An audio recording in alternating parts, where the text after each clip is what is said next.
On today's show, the long offseason is here. It started on Wednesday. The Cavs failed this postseason, and there needs to be a plan in place to prevent this from happening again in the future. I think there is, and I think step one took place at exit interviews. We'll talk about all that and so much more on today's edition of Locked On Cavs.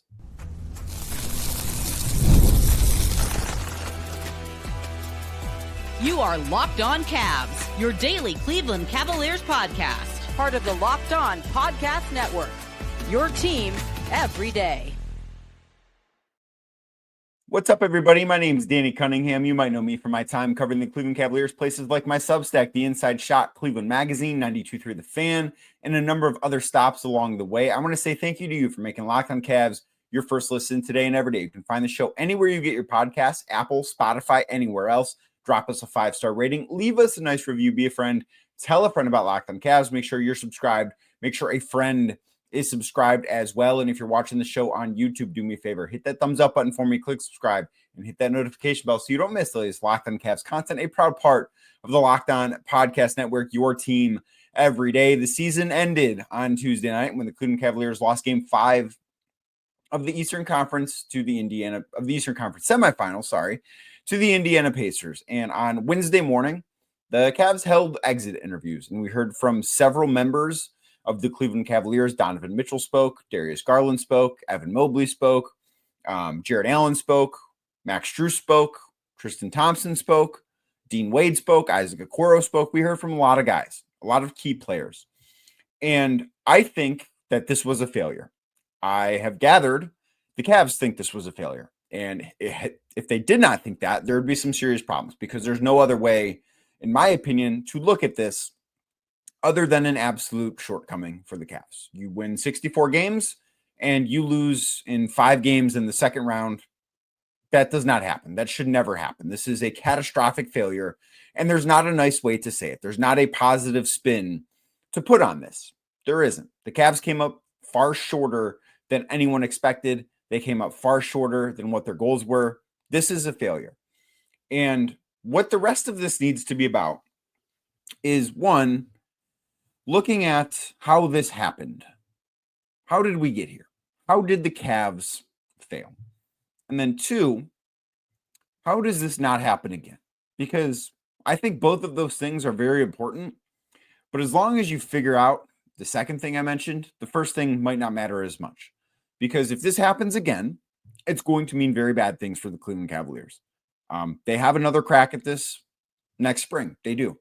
Donovan Mitchell is not going anywhere. Evan Mobley is not going anywhere. Those are probably the only 2 guys I'm super confident in saying are going to be on the roster next year. Like, just lock it in. They're going to be on the roster next year. But after that, you don't know. Like, if it doesn't work, if they lose in the second round again next year, you don't know. And that is far ahead. Like, we're looking way too far ahead. But there needs to be a plan in place, especially with what the Eastern Conference looks like, or should look like, or I imagine will look like next year. And of course, there's a whole entire summer to come. But there needs to be a plan in place with several steps for this organization to ensure that they're not in this position again next year. And I think the first step of that plan is the most obvious one. And I do think that so far, the Cavs have abided by this mythical plan of mine. And the first step is you have to own this. You cannot run from this. I thought Donovan Mitchell and Kenny Atkinson both did this at the podium after the game on Tuesday night. On Wednesday, I thought for the most part, the Cavs own this. And I thought that was the right thing to do. Donovan Mitchell was the last one to speak to us on Tuesday after the game. He was the first one to speak to us Wednesday morning. Said he had not gone to sleep. He said he'd watched that game back twice. Very clearly still upset. He was, I think, calmer, a little bit less distraught than he was Tuesday after the game on Wednesday morning. Like, it was just less raw, right? Like, you kind of have time to process it, as opposed to speaking to the media an hour after the game, after your season ends. So I think you're going to get a little bit just of a different variety of answers between those two different settings. But one of the questions that he was asked was essentially, how do you want the rest of this team to carry this through this offseason? or what do you want the rest of this team to remember about this series? And he said the embarrassment that it brought, and it did just that. Like, it brought an embarrassment to this organization, to this team. It's something that Donovan said he hopes they all feel all summer long. I think they need to feel it all summer long. I do. I think that's what this summer needs to be about for the Cavs. They need to wear this. They need to own it. They need to embrace the fact that everybody's going to call them the 2014-15 Atlanta Hawks. They need to embrace the fact that they failed. They need to live with that reality every day from right now until this time next year. It's not living with this reality from right now until next season gets here. It's not living with this reality from right now until the end of the summer. It's not living with this reality for a couple of weeks. It's living with this reality until you get past this, until you change the reality. That is where the Cavs are at right now. So I really liked Donovan's answer there because I think that's the right way to go about this. And he said his full quote, "The embarrassment. I hope we all feel it, and I think we do. A 64-win season. We were slated to be up here. We lost 4-1. We were the favorite. We were the 1 seed. It's not like we were an 8 seed trying to beat a 1 seed. We should feel that." And that's what I said to the guys in the locker room. Feel this. Embrace it. This is part of it. You can't run from this one. Not to say we aren't. We will. But yeah, it's going to be a loud summer. It is going to be a lot of voices about what the Cavs are, what the Cavs should be. There's going to be a loud summer. I've been through a few of those. So use it as fuel because it's the only thing you can do. Show up to work every day, show up to the gym and keep going, keep going. And I have no doubt everybody will because everybody as a collective group, we're a connected group. We're a group that really wants it. And I have no doubt that we'll use this. They need to. That is what the start of this summer needs to be about. That is what next season needs to be about. Because next season for them doesn't matter. They're going to win a lot of games. The Cavs are not going to be a bad team. Like I think, and we'll talk about this coming up in a little bit, I don't think you can run this roster back. I think that there need to be changes made. But no matter what changes they make, like they're not going to go from, as long as they're healthy, of course, that is the obvious caveat here. They're not going to go from a 64-win team to a 44-win team. They're not going to take a 20-win step back. They're going to be a team that has home court, especially in what should be a wide open Eastern Conference. The Cavs should be the favorites in the East next year. They should be. Boston's not going to be great. Milwaukee's going to take another step back. New York will be good, but the Cavs, I think, are better than them. It should be the Pacers and the Cavs at the top of the Eastern Conference next year. And the Cavs should be the favorites because I do believe, despite how that series went, I believe that the Cavs have more talent and will have more talent at this point next year too. But what they don't have is the proper mindset. They don't have the right mentality. And that's the thing that needs to be changed. That's the thing that needs to be figured out this summer. Is they do a lot of soul searching about the embarrassment that this series was. The embarrassment that they won 64 regular season games and then didn't even make it to 70 total wins when you combine the playoffs. That doesn't happen. That does not happen. That is how bad this postseason run for the Cavs was. I did not expect to be doing the show on May 15th. Did not expect to have exit interviews on May 14th. Nobody saw this coming. And I think that's one of the things that should make it more painful for this organization. Because I do think there were situations this year where they would have not won a championship, and it would have actually been okay. If the Boston Celtics were at full strength and the Cavs lost in a very long series against them in the conference finals, I don't think there would have been shame in that.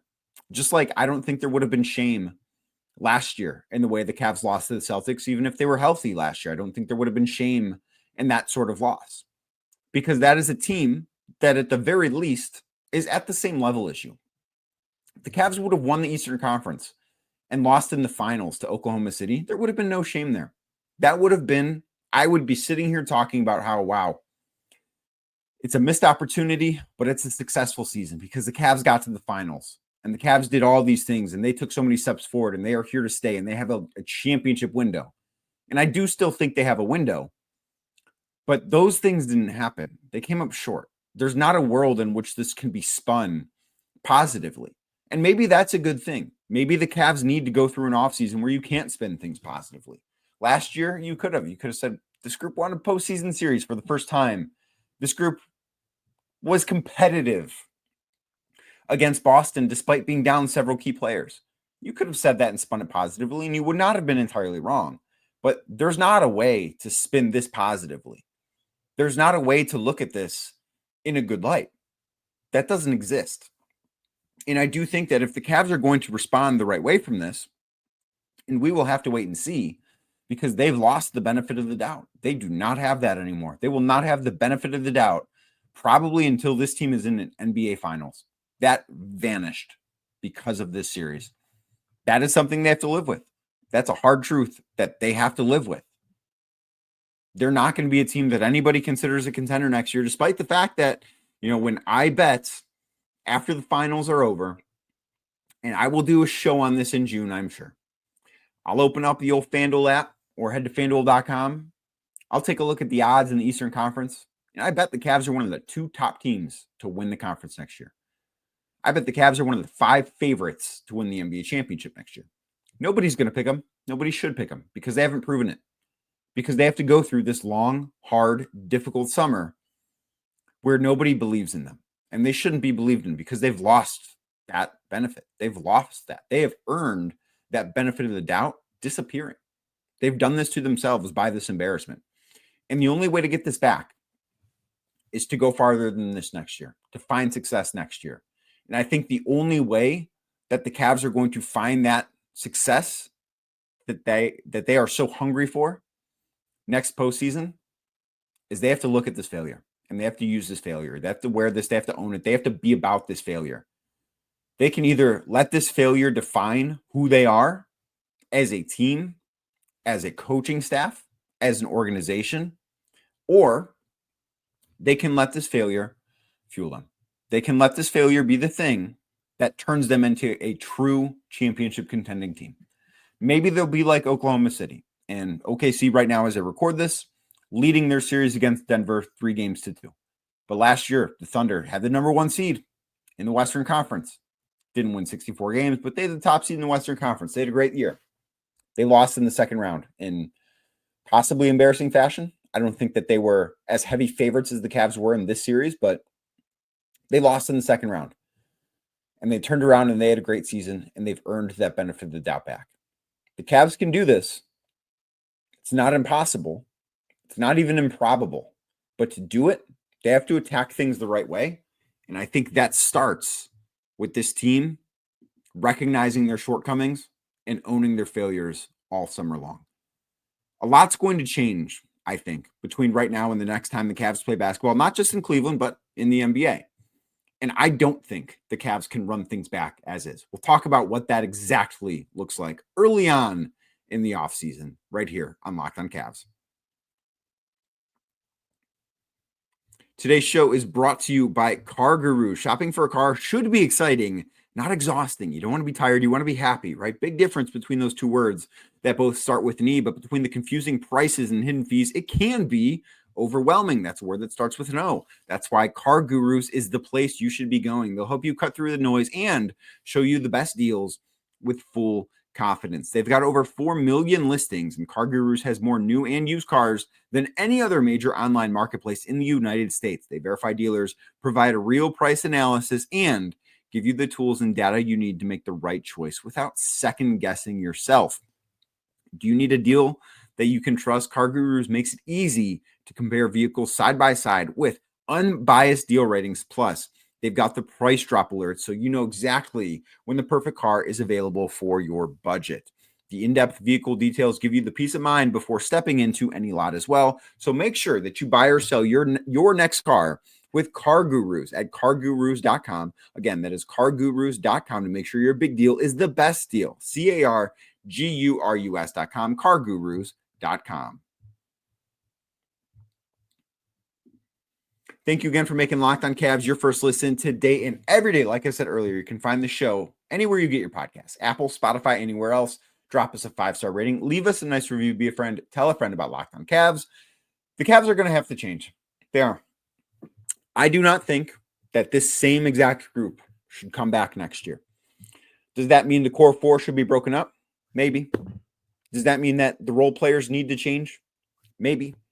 But ultimately, last spring, around this time, last May, Cavs president of basketball operations, Koby Altman, held his end of season State of the Cavs press conference. And he was asked about keeping the core four together, keeping Jarrett Allen and Evan Mobley and Darius Garland and Donovan Mitchell. And there were obviously bigger questions because Donovan was kind of at a pinch point in his contract. And as we know, he signed the extension and has committed to Cleveland. And by the way, he has sounded, I do want to mention this, over these last 2 days, he has sounded very, very, very committed to this city, to this organization. I would be very, very surprised if there's any noise surrounding him, but he has acted like somebody who is very, very committed to the Cavs. And I just think that is an important thing to note on May 14th, because this is going to be a loud summer in a lot of different ways, as I mentioned, for the Cavs. But I think having Donovan Mitchell seemingly as committed as he appears to be is the biggest positive the Cavs have. But I don't know that you can bring back all of Jarrett Allen or Darius Garland, because, and Evan Mobley too is coming back. Like that is not part of the conversation here. Those are the two players on this roster that I look at and say, I can say with absolute certainty, those guys will be playing for the Cavs next year. Donovan Mitchell and Evan Mobley. Some guys I think are very likely to be back. Other guys, maybe not as likely. But I think with absolute certainty, you look at those two guys and say, yeah, they're going to be on the Cavs next year. That is worth mentioning on May 14th. Can the core four find playoff success? I don't know, because last summer it was, I don't want to say it was pinned on JB Bickerstaff, but I think some of the Cavs' shortcomings were connected to JB Bickerstaff, and the Cavs moved on from him. They hired Kenny Atkinson. I believe that was the right move at the time. I still believe that was the right move. I do not think Koby Altman could have made a better hire than Kenny Atkinson. I think that was spot on. Could not have agreed with that more. And they kept the roster together. Now, the roster, of course, a little bit different right now because Ty Jerome was, he was on the roster, but he was not available to play at any point during the playoffs last year, or really the regular season. He played 15 minutes last year. So he essentially is a newcomer. Don't know if he'll be back. DeAndre Hunter, also a newcomer who the Cavs acquired via trade this February. So those things are different, but that's really the only thing that's different about this team. So they run it back. They keep the core four together. They change out the coaches. They make some ancillary changes on the edges. They win 64 games. It's a great regular season. No one can say a bad word about the regular season. The only problem is no one's going to say a word about the regular season because it doesn't matter. Ultimately, this team was always going to be judged on what happened in the playoffs, and they will be judged even more so moving forward on what happens in the playoffs. And that is something that they do understand and they have to be okay with, because that is how life in the NBA works. But they made those changes.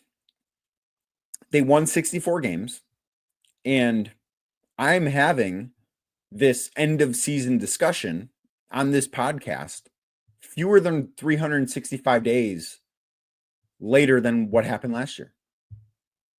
On May 14th last year, the Cavs were still playing in the playoffs. They were eliminated on May 15th. Now, it is the same game that they were eliminated, which is a problem. And the date thing is just kind of because of how the scheduling worked out. Like, that doesn't actually matter that they finished on the 13th instead of the 15th.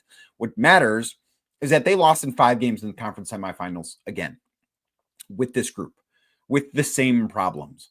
Kenny Atkinson brought in a much different offense. They looked great. They were the best offense in basketball. They were the second best offense of all time during the regular season. And what did it look like in the postseason? It looked exactly like what it was under JB Bickerstaff in the postseason. Defensively, they took a step back, and I understand why they took a step back in the regular season. I thought it made sense. I thought it was okay. But then in this series, they couldn't slow down the Pacers. And part of that was because they couldn't get going offensively, and that certainly hurt them.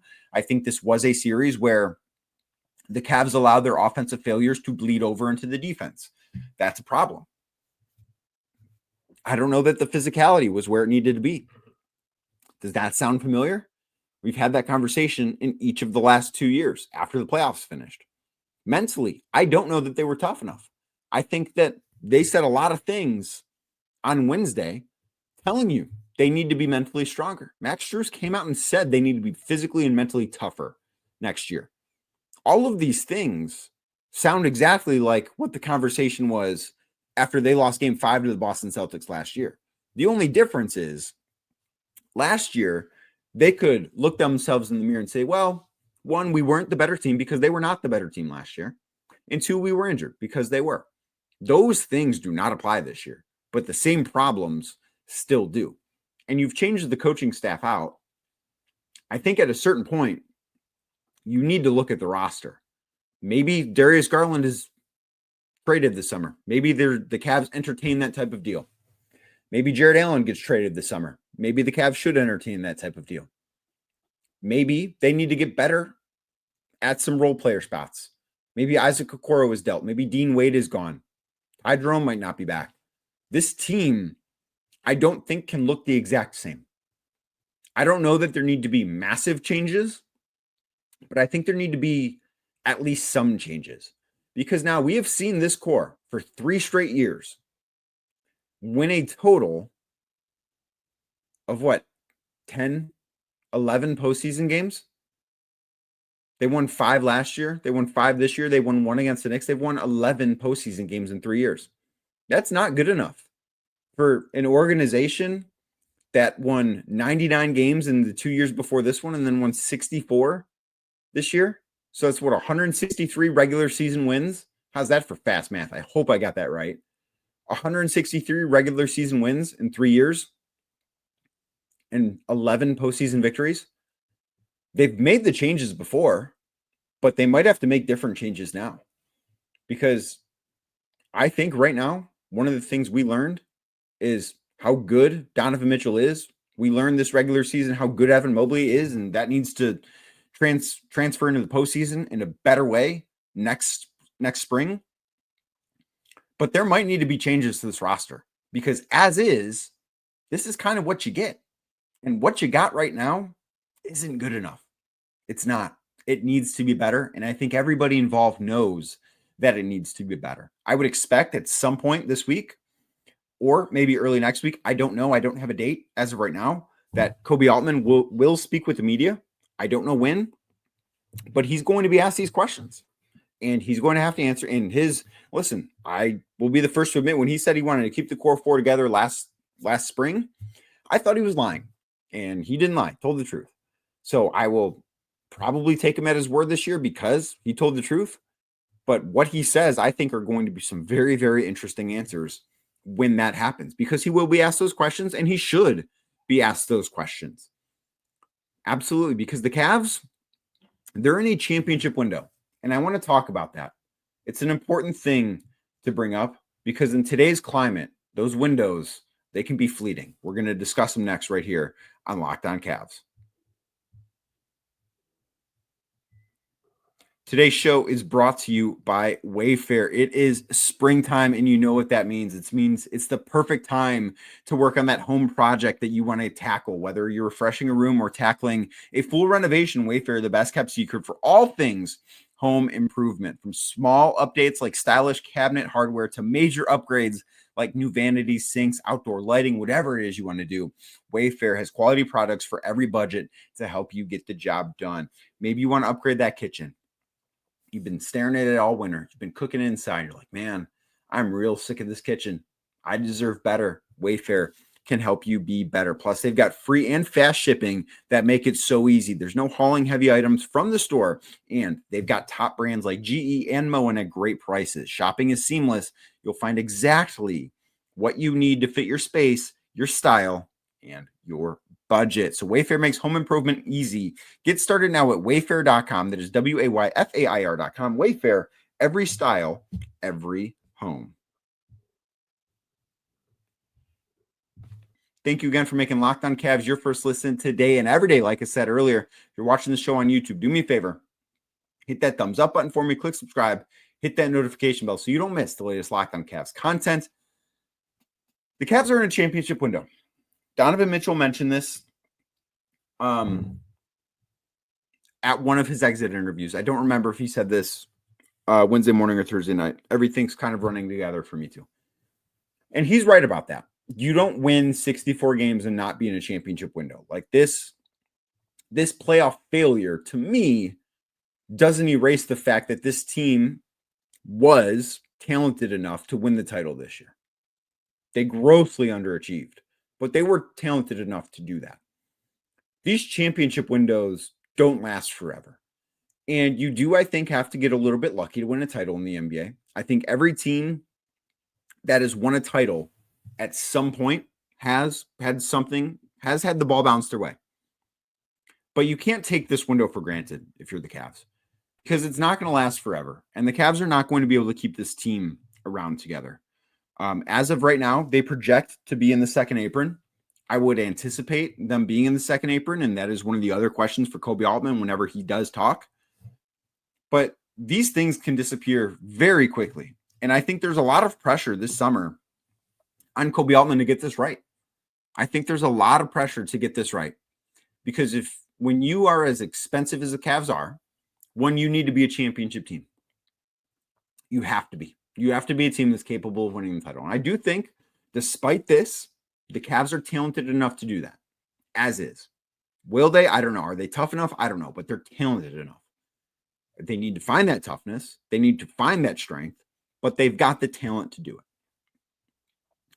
But the more and more I think about this is you're kind of one bad move away from it just all disappearing.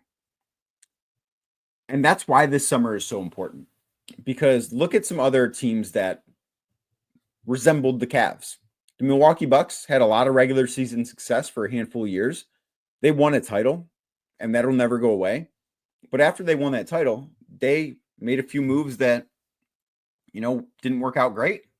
And now they find themselves already looking at a lost year. Damian Lillard, who they traded for in what I think was not a good trade for them, tears his Achilles. The Bucks are not going to be good next year because of that, whether they have Giannis or not. If Giannis asks for a trade, the Bucks are going to go into a very, very long and painful rebuild. If he doesn't, they're going to win 41 games next year and lose in the first round of the playoffs again, because that is what that Bucks roster is capable of. Look at the Phoenix Suns. They won 64 games. They're the team the Bucks beat in the finals. They won 64 games that year. They went to the NBA Finals. They had a 2-0 lead in the finals. What have they done since? They've made bad move after bad move. They're handicapped by the second apron, a place the Cavs are probably going to be, and they've not gotten it right. It's tough to get it right. You have to not bat 1,000, but you have to do really well. And that's why I think there's a lot of pressure on Koby Altman to get this right, because you cannot take a championship window for granted. And the Cavs might be a little bit longer because their best players are still young, where Donovan Mitchell still in his 20s, Evan Mobley, very young player that's still getting better, Darius Garland, I think, still getting better. Like, those things, they all matter in this conversation. But you can't take this for granted. And then one last thing I wanted to say on today's show. I think a lot of the listeners to this show probably came into all of this with a very healthy amount of respect for Donovan Mitchell. I think that there are probably a lot of people that were listening to the show that are Pacers fans, and they just want to hear me talk about the Cavs too. That maybe were listening to Locked on Pacers and loved everything I had to say, so they jumped over to Locked on Cavs. That did not happen, by the way. But I think a lot of people that watched this series gained a lot of respect for Donovan Mitchell, and I think that's appropriate for the way that he battled through this series, essentially playing on one leg. And I think that the way that he has handled this failure too should bring forth a lot of respect. He's not been past this round. You can tell how much this hurts him by listening to him talk. You can tell how much this specific failure is eating at him already. I think he's handled it the way it should be handled. I don't necessarily agree with every single word that's come out of his mouth, but I think his overall message has been, we have to own this. We were not good enough. We failed. And I think if you can admit that, the chances of finding success in that area are a little bit greater than if you run from it. And maybe there are guys that are going to run from this on the Cavs. I don't know. But I know Donovan Mitchell is not one of them. And because of that, he is the guy that I think you should have a lot of faith that he can continue to be the face of this franchise and lead this Cavs team to some pretty triumphant days. I don't know if they'll get there, but I know because of Donovan Mitchell, they'll have a better chance of doing so. I do also want to say, not sure what tomorrow's show is going to be. I will have a show, obviously. Early next week, I want to do a mailbag episode, at least one, if not two. It's been a really long time since I've done one. I want to open it up to anything, questions about things from this season, questions about what this summer could look like, questions about my travels on the road this season, like any questions you guys have that are even tangentially related to the Cavs, I will get to. Maybe it's one episode. If there's a lot of comments, maybe it's 2 episodes. So if you've got questions for a mailbag episode, drop them in the comments here, or you can email them to me at locavsmailbag@gmail.com. That is LOCAVSMAILBAG@gmail.com. If you want to ask a question for the mailbag, send it there, drop it in the comments on YouTube, or you can tweet it at me, send it to me on Blue Sky. But I will do a big mailbag episode or episodes, depending on how many I get, next week right here on Locked On Cavs. So to not miss that or any other Locked On Cavs content, make sure you're subscribed wherever you get your podcasts, Apple, Spotify, anywhere else. Drop us a 5-star rating. Leave us a nice review. Be a friend.